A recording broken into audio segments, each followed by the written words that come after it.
guys, it's Amy here, and today we're going to talk about the books I read in April. So I read just 4 books in the month of April, and they were all in the first 2 weeks of the month. And then I started reading The Night Circus, and so many people are telling me how amazing this book is, and I'm really enjoying it, and I'm not going to say it's a bad book because I am actually really enjoying it. I'm about halfway through and it has taken me 2 weeks to get here. Now it's the end of April and it's not going to be in my wrap up, so you'll have to wait till next month to see what I think about it, if I even finish it by then. I'm sure I will. I'm hoping to finish it by the end of this week so then I can start something new. Okay, so on to the books I've actually read this month, and the first one is City of Ashes by Cassandra Clare. This is the second in the Mortal Instruments series. I read City of Bones over Christmas and I wasn't exactly pulled in by the story. I didn't really enjoy Cassandra Clare's writing, and I found that the first book just didn't really do much for me. Both my housemates have read the series and they're telling me to carry on, so I read City of Ashes, and for the life of me I can't really remember what happened in the book. But one thing I will say is I am enjoying the characters a lot more than I did in the first book. I'm finding Clary, or Clary, however you say her name, to be a much more enjoyable character in this book. I found her to be really annoying in the first book and was not enjoying reading through her perspective. One thing that kind of ruined this book for me was the fact that I watched the film after reading the first book, and there were parts at the end of the film that actually spoiled this book and possibly the next one, I think. So that was kind of annoying because I kind of know what's going to happen to certain people and things that will happen now. I probably will be carrying on this series, although I probably won't be picking up the third one for a little while because Cassandra Clare's writing kind of grates on me after a while because there is so much description and quite a lot of it is unnecessary. Like, you get, like, some of it is okay, but after a while I was just like, why do you need to describe that to us? That is not necessary. So I gave this book 3 out of 5 stars. I did enjoy it, I think, I just can't really remember it. Okay, so on to book number 2, and that was The Silver Linings Playbook by Matthew Quick. This was sent to me by the lovely Rebecca earlier in the month, and I absolutely love this book. I gave it 5 out of 5 stars, and I'm pretty sure I added it to my favourite shelf on Goodreads. This follows the story of a man named Pat who is struggling with things in his life and trying to get his life back on track. At the beginning of this book, Pat is in a mental rehabilitation centre, and he has been there a lot longer than he thinks he has. He thinks he's been there for a couple of months, I think, when actually it's been years that he's been there. We learn that there have been problems with his wife and that they are now in a part-time, which he assumes is going to end. And as the story goes along, you as a reader kind of realise that maybe this part-time with his wife is not going to end. Pat makes friends with a woman named Tiffany who is also struggling with things in her life, and I assume that's who Jennifer Lawrence plays in the film. And their relationship that builds through their own struggles and helping each other is absolutely brilliant. This book is so well written. I really enjoyed reading it. It's written through the eyes of Pat, and it is literally his stream of consciousness. And the way that Matthew Quick writes this stream of consciousness coming from Pat Peoples is absolutely fantastic, and I couldn't fault it, and I absolutely adored the story.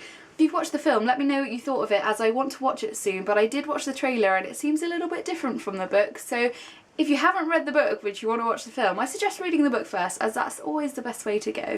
Okay, so the third book I read this month was Me and Earl and the Dying Girl by Jessie Andrews, and I'm not gonna lie, I didn't enjoy this book at all.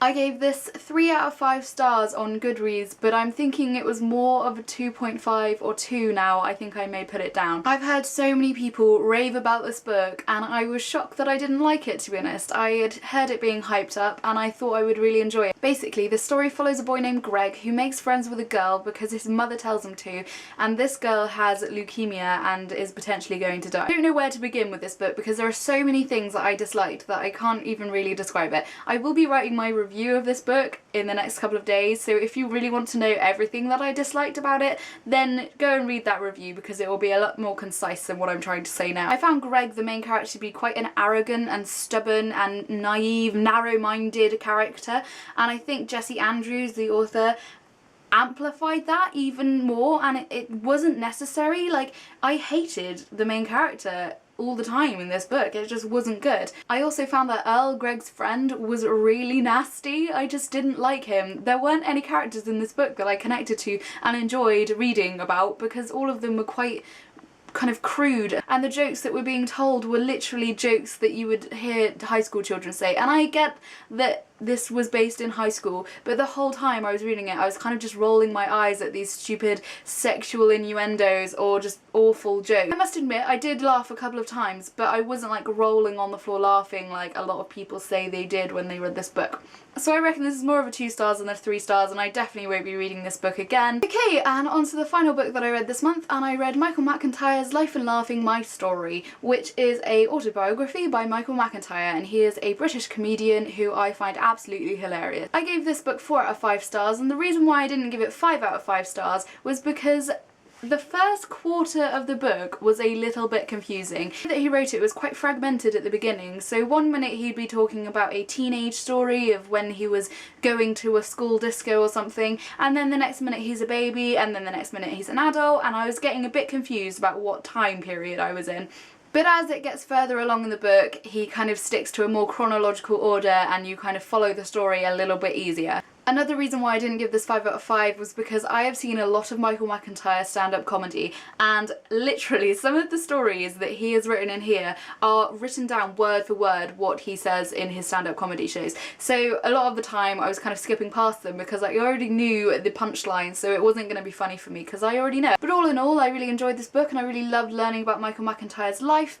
Throughout the book there are pictures that go along with the story that he's telling at the time, which is really good. I actually really appreciate Michael McIntyre as a person now, as it took him a very long time to get to where he is nowadays, and this was a really well written autobiography apart from what I said before. There's actually even a part that made me cry, which I was surprised about. Coming from a comedian's autobiography you'd think it would all be laughs, but actually it got quite serious at one point and I really enjoyed that. So I'd recommend to anyone who enjoys Michael McIntyre's comedy and wants to know more about their life, if you don't know who Michael McIntyre is, type his name into YouTube and watch some of his stand-up comedy. It is really, really funny. So those are all the books that I read in April. Hopefully I will have more for you next month, and hopefully The Night Circus will be one of them and I will have finished it by the end of the month. If you'd like to tell me down below what you're reading at the moment, I'd love to talk to you about that. As always, my links to Twitter, Instagram, Goodreads, everything will be down below, so you can go and follow me on any of those things and I will be happy to accept. I hope you're all having a fantastic day and I'll see you soon. Bye! I had absolutely no idea who it had come from and what it was going to be, and it was like Christmas. So this is the box that